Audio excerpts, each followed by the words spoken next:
Hello everyone, I'm Dr. Liza from Common Engineering Discipline. So I'm going to be with you in the next 3 weeks for material parts in this unit. Alright, let's begin with the incandescent lighting. Think about the last time you were at a store buying a microwave or some other appliance like a computer, laptop or even a rice cooker. The sales agent probably rattled off a bunch of products features. They probably demonstrated what it could do, talk about pricing and upgrades, and lean on their usual talking points. Our technologically advanced day and age has filled our life with a bunch of equipment with functionality that most of us couldn't begin to explain in any kind of details. Sure, we can thumb up around with our iPhone apps, show our grandmother how Instagram works, but could we ever explain the device technology make up? As an engineering student, it's very important to understand the basic of lighting. We'll be covering the most basic idea, what is in the incandescent light bulb?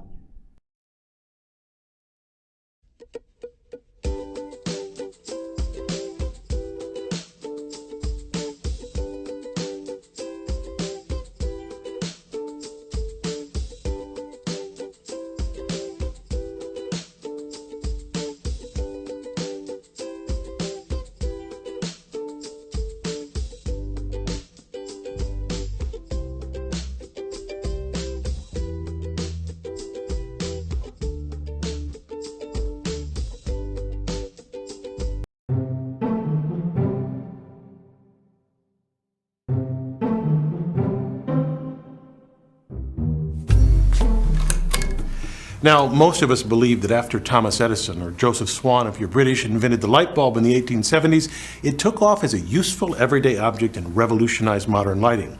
However, Edison's original model used a carbonized bamboo filament, which was fragile and also didn't burn that brightly.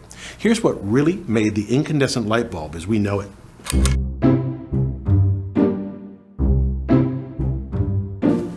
It's the fabulous engineering that went into creating the tungsten filaments that we see in today's bulbs. Tungsten's perfect because its high melting point allows it to run at high temperatures. The higher the temperature, the more visible light emitted.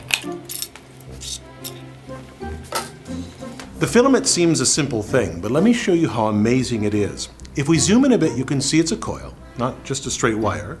But if we look even closer, we can see it's a coil within a coil. The filament starts as a wire 20 inches long and about 2/1000 of an inch in diameter. The filament's then wound into a coil with 1130 turns until it's a bit over 3 inches long and then coiled again to the 3/4 of an inch that you see in the bulb. That's the coiled I showed you. Now obviously the coils enable more wire to glow, but also internal reflections within the coil can double the intensity of the light emitted. Now as an engineer, what amazes me is the ductility needed to make these coils. Let me show you what I mean by ductile. A piece of copper has high ductility. You can bend it and then return it to its original shape. Now, no way to do that with natural tungsten, it just snaps. To make tungsten ductile, it took elegant, creative, and careful work by an engineer at General Electric. William Coolidge developed a process for taking tungsten powder and making it into wire. Just to give you an idea of the difficulty, here's an abbreviated list of the steps. 1. Apply great pressure to turn tungsten powder into a fragile bar. 2. Heat it to 1300 degrees Celsius and then cool it with water. 3. Pass a current through the tungsten while heating it to 3200 degrees Celsius and then cool again. 4. Heat yet again to 1500 degrees Celsius, but this time while flowing hydrogen over it. 5. Pass it through a series of dies to cold work it and then hammer it. And then the 6th and final step, heat it and then reduce the temperature gradually while drawing it into a 1 millimeter diameter wire. Now I know that's a lot to take in, but take note that Coolidge used empirical observations, intuitions, and past knowledge, not purely scientific knowledge of tungsten. One last thing. For the filament to last at high temperatures, no oxygen must contact it. Look what happens if I turn on the filament without the glass envelope.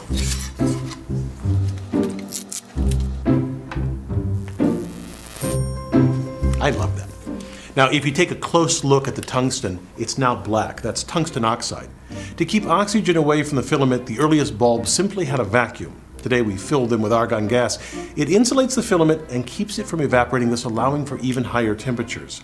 Although the days of the incandescent light bulb are numbered, with newer and more efficient compact fluorescents and LEDs on the market, I find that these old light bulbs, like many old technologies, illustrate wonderfully creative engineering and problem solving. I'm Bill Hammack, the Engineer Guy.